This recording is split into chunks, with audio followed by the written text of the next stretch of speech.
Hi, మనం ఈ వీడియోలో డిస్కస్ చేసేది section 16 of AP forest act 1967.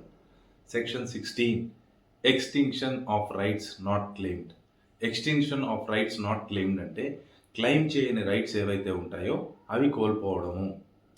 Government ఏదన్నా ఒక ల్యాండ్ని రిజర్వ్ ఫారెస్ట్గా మారుస్తున్నాము అని నోటిఫికేషన్ ఇచ్చిన తర్వాత 6 నెలలు కానీ 1 సంవత్సరం కానీ టైం ఇస్తుంది.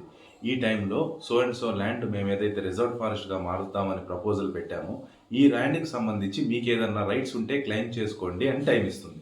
ఈ టైంలో ఆ రైట్స్ ఉన్న వాళ్ళు ఫారెస్ట్ సెటిల్మెంట్ ఆఫీసర్ని కలవాలి. కలిసి మాకు సో అండ్ సో రైట్ ఉందని ఆయనకి చెప్పాలి. వాళ్ళు డీటెయిల్డ్ ఎంక్వైరీ చేసిన తర్వాత ఆ రైట్ నిజమైతే ఆ రైట్ని సెటిల్ చేస్తారు. అంటే ఆ క్లెయిమ్స్ని ఆబ్జెక్షన్స్ని సెటిల్ చేస్తారు. అంటే ఫర్ ఎగ్జాంపుల్ ఒక 10 acres ఆఫ్ ల్యాండ్ ఉంది. ఆ ల్యాండ్ని ఎక్స్క్లూడ్ చేయడం కానీ ఆ రిజర్వ్ ఫారెస్ట్లో నుంచి, లేదు ఆ ల్యాండ్కి కంపెన్సేషన్ ఇవ్వడం, బదులుగా వేరే ల్యాండ్ ఇవ్వడం, కంపెన్సేషన్ ఆర్ వేరే ల్యాండ్ 2 ఇవ్వడం, ఇలాంటివి చేస్తారనమాట. ఇట్లా అన్ని సెటిల్ చేసిన తర్వాతనే ఫైనల్ నోటిఫికేషన్ విడుదల చేస్తుంది. ఫైనల్ నోటిఫికేషన్ ఏమని విడుదల చేస్తుంది? సో అండ్ సో ల్యాండ్ని సో అండ్ సో డేట్ నుంచి రిజర్వ్డ్ ఫారెస్ట్గా డిక్లేర్ చేస్తున్నాం అని ఒక నోటిఫికేషన్ విడుదల చేస్తుంది. ఈ నోటిఫికేషన్ విడుదల చేసిన తర్వాత ఎవరు కూడా మళ్ళీ గవర్నమెంట్ను అప్రోచ్ అవ్వడానికి లేదు, మాకు సో అండ్ సో రైట్ ఉంది అని.